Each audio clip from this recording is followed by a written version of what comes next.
কৃষক কৃষি তার উন্নয়ন সব নিয়ে আমাদের এই আয়োজন। বাংলার কৃষি, বাংলার কৃষি, বাংলার কৃষি। ফলবে ফসল ভরবে গোলা আরো বেশি বেশি। বাংলার কৃষি, বাংলার কৃষি, বাংলার কৃষি, বাংলার কৃষি, বাংলার কৃষি। সুপ্রিয় দর্শক, বাংলার কৃষি অনুষ্ঠান থেকে আপনাদের সবাইকে শুভেচ্ছা। কৃষি তথ্য, প্রযুক্তি, পরামর্শ এই সব নিয়ে আমাদের প্রতিদিনের কৃষি বিষয়ক অনুষ্ঠান বাংলার কৃষি। কৃষক ভাইরা আমাদের আজকের বাংলার কৃষি অনুষ্ঠানে দেখবেন এ সময়ে মাঠ পর্যায়ে করণীয় সম্পর্কে একটি মাঠ প্রতিবেদন, সেই সঙ্গে কৃষি বিষয়ক কিছু গুরুত্বপূর্ণ তথ্য এবং পরামর্শ, এবং শেষাংশে থাকছে মৎস্য বিষয়ক প্রতিবেদন। শুরুতেই মাঠ প্রতিবেদন।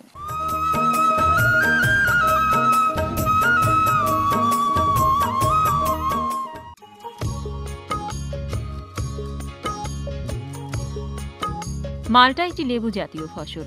বাংলাদেশের জনপ্রিয়তা অনেক বেশি। এটি দেখতে কমলার মতো হলেও আসলে কমলা নয়। একসময় বাংলাদেশ এই ফল আমদানি করত। বর্তমানে বাড়ি মালটা এক নামে একটি জাত উদ্ভাবিত হয়েছে, যা স্বাদে গন্ধে অতুলনীয়। এটি চাষ করে দেশের চাহিদা মেটানো সম্ভব। দেশের চাহিদা বিবেচনা করেই বাংলাদেশ কৃষি গবেষণা ইনস্টিটিউট জয়দেবপুরের সাইট্রাস গবেষণা কেন্দ্রে মালটার এই জাতটি উদ্ভাবন করেছে। এটি চাষ করতে তেমন কোনো খরচ বা ব্যবস্থাপনার প্রয়োজন হয় না। বাড়ি মালটা চেনার উপায় হলো ফলের নিচের দিকে চাবির মতো একটি গোল দাগ থাকে, যা কচি অবস্থায় বেশি স্পষ্ট এবং পাকার সাথে সাথে মিশে যেতে থাকে। এই ফলে সাধারণত কোনো পোকামাকড়ের আক্রমণ দেখা যায় না।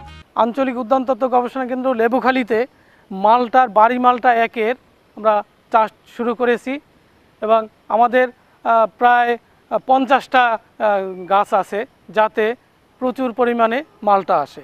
এই বাড়ি মালটা একের যে বৈশিষ্ট্যটা হলো, দেখা যাবে যে আমরা পয়সার মতো, এটার একবারে শেষে পিছনের যে ইন পয়েন্ট আছে সে জায়গায় পয়সার মতো একটা দাগ আছে। এইটাই কিন্তু বাড়ি মালটা একের একটা প্রধান বৈশিষ্ট্য। এবং আরেকটা হলো এইটা প্রচুর পরিমাণে হয়, তবে যদি একটু থিনিং করা হয় তাহলে দেখা যাবে যে সাইজটা একটু বড় হবে। তবে আমরা বাড়ি মালটা এক যেটা হলো একবারে যে হলুদ হয় তা কিন্তু না, অনেক ম্যাচিউর হওয়ার পরও সবুজ সবুজ থাকে। কিন্তু আমরা যদি একে বেশি দিন রাখি, বিশেষ করে এর গুণাগুণ সেভাবে আর পরিবর্তন আসলে হয় না। আমরা বাজারে যেগুলো দেখি হলুদ মালটা, কিন্তু আমাদের এইটা হলো অনেকটা সবুজই থাকে।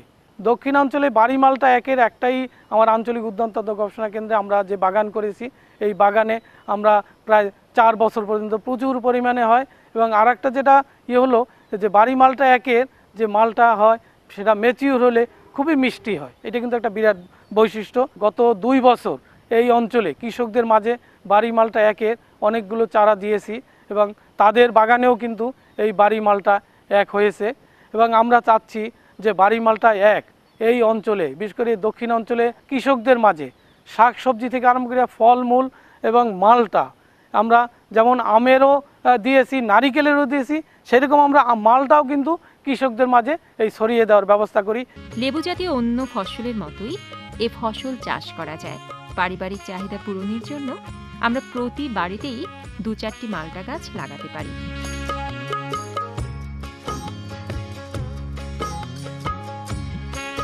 ফল বিশেষজ্ঞদের পরামর্শ মোতাবেক ব্যবস্থা নিলে ভালো হয়। চাষের জন্য জাত নির্বাচন করে খেতে যেন বাংলাদেশ কৃষি গবেষণা ইনস্টিটিউটের উদ্ভাবিত জাত হয় সে ব্যাপারে সতর্ক থাকতে হবে। কৃষি সম্প্রসারণ অধিদপ্তর ও বাংলাদেশ কৃষি উন্নয়ন কর্পোরেশন এর নার্সারি অথবা বাংলাদেশ কৃষি গবেষণা ইনস্টিটিউটের কেন্দ্র থেকে কলম সংগ্রহ করতে হবে। এবছর আমরা প্রায় মালটার গ্রাফটিং পদ্ধতিতে আমরা অনেকগুলো চারা তৈরি করব এবং সেগুলো আমরা কৃষকদের মাঝে বিতরণ করব। মালটার আসলে রোগবালাই খুব যে একটা বেশি হয় তা না। আমরা লেবু জাতীয় যেহেতু এটা ফল, এটা রোগবালার ভিতরে খুব একটা দেখা যায় না। তবে ডাইব্যাক যেটা আছে, দেখা যায় যে ডাইব্যাক হয়, সেই ডাইব্যাক আমরা পরিত্রাণ করার জন্য আমরা সেই আগাটা কেটে আমরা শুধু যদি নইন নামে একটা ছত্রাকনাশক আছে কার্বেন্ডাজিম, সেটা 2 গ্রাম 1 লিটার পানিতে মিশ্রণ করে আমরা স্প্রে করলে সেটা দ্রবীভূত হবে। আর এছাড়া ফলে আমরা খুব একটা বেশি রোগ এবং পোকার আক্রমণ খুবই কম। তবে পরিচর্যার ভিতরে আমরা যদি বলি, এইটাকে আমরা সার ইউরিয়া, টিএসপি, এমওপি এবং সাথে আমরা বোরিক অ্যাসিড এইটা দিতে হবে। ছত্রাকনাশক বললাম, ওইটা স্প্রে করি। আর একটা দেখা যায় কিছুটা মাকড়ের সমস্যা হয়, সেই মাকড় বিশেষ করে এই পাতায় আমরা এই যে কিছু কিছু জায়গায় দেখা যাচ্ছে মাকড়নাশক, সেটার জন্য আমরা ভার্টিমেক একটা মাকড়নাশক আছে, সেটা আমরা যদি 1 লিটার পানিতে 2 ml মিশ্রণ করে আমরা পুরা গাছকে যদি স্প্রে করে দিতে পারি, তবে এই মাকড়টাও আমাদের দূরীভূত হবে। মালটা একটি অর্থকারী ফসল। এর চাষ করতে তেমন পরিশ্রম হয় না। মালটার চাষ করে পারিবারিক চাহিদা পূরণ ও স্বাবলম্বী হওয়ার সুযোগ আছে। আমাদের প্রত্যাশা, বাড়ি মালটা দেশের সামগ্রিক উন্নয়নে উল্লেখযোগ্য অবদান রাখবে।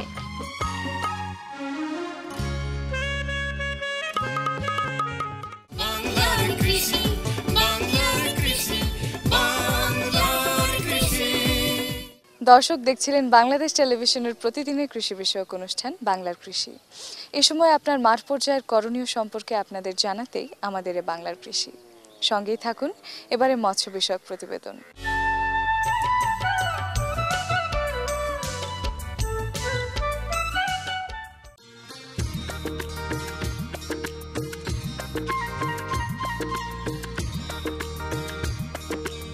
বাংলাদেশে নানান ধরনের মাছ পাওয়া যায়। এর মধ্যে পাঙ্গাস একটি সুস্বাদু মাছ। নেত্রকোনা জেলার নদীতে এক ধরনের পাঙ্গাস মাছ দেখা যায়, যা পাঙ্গাসের অন্যান্য জাত থেকে আলাদা।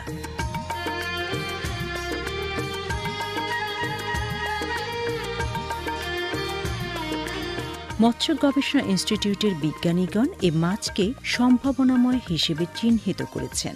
মেকং নদী থেকে অনেক বড় আকারের সে পাঙ্গাস মাছ সংগ্রহ করেছেন। এ মাছের আকার অনেক বড় বিধায় এর নাম দেয়া হয়েছে জায়ান্ট পাঙ্গাস।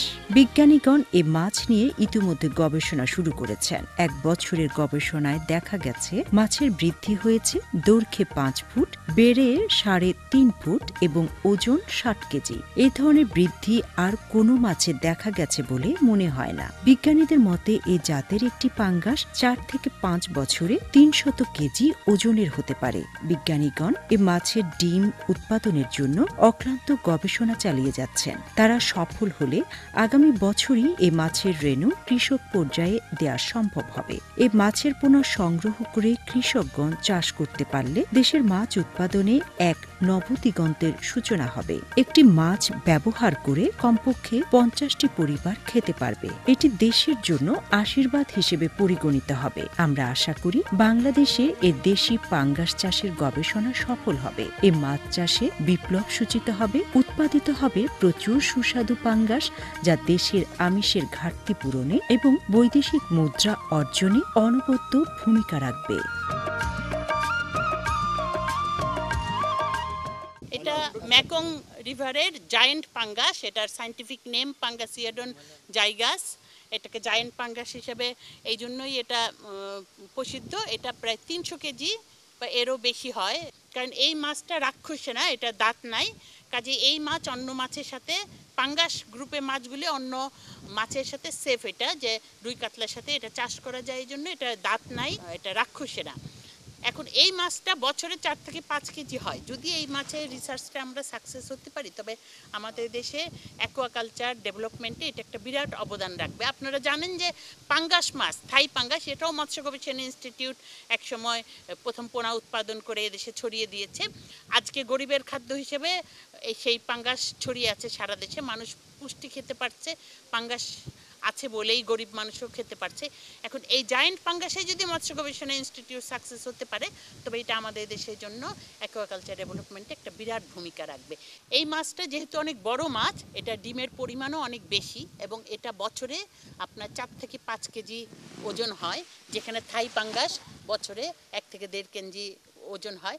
এখন এই মাছটা যদি মৎস্য গবেষণা ইনস্টিটিউট ব্রিডিংয়ে সাকসেস হতে পারে, এবং আমরা কালচার সিস্টেমে দেখেছি মাছটা এই আর্টিফিশিয়াল ফিড খেয়ে আপনার মাছটা বাড়ে, তবে আমরা যদি চাষি পর্যায়ে যখন এই টেকনোলজিটা দেওয়া হবে, চাষিরা পোনা উৎপাদন করে ভীষণ একটা চাষিরা লাভবান হবে এবং দেশে মাছ যে একটা কমার্শিয়ালি একটা লাভবান জিনিস, বাংলাদেশের জন্য প্রাণীজ আমিষ পূরণে একটা বিরাট অবদান রাখবে। বাংলার কৃষি, বাংলার কৃষি। দর্শক দেখছিলেন মৎস্য বিষয়ক প্রতিবেদন। এরই সঙ্গে শেষ করছি আমাদের আজকের বাংলার কৃষি। বাংলার কৃষি আগামীকাল একই সময় প্রচারিত হবে। এছাড়াও আমাদের অনুষ্ঠান সম্পর্কে আপনাদের যে কোনো মতামত আমাদের লিখে পাঠাতে পারেন।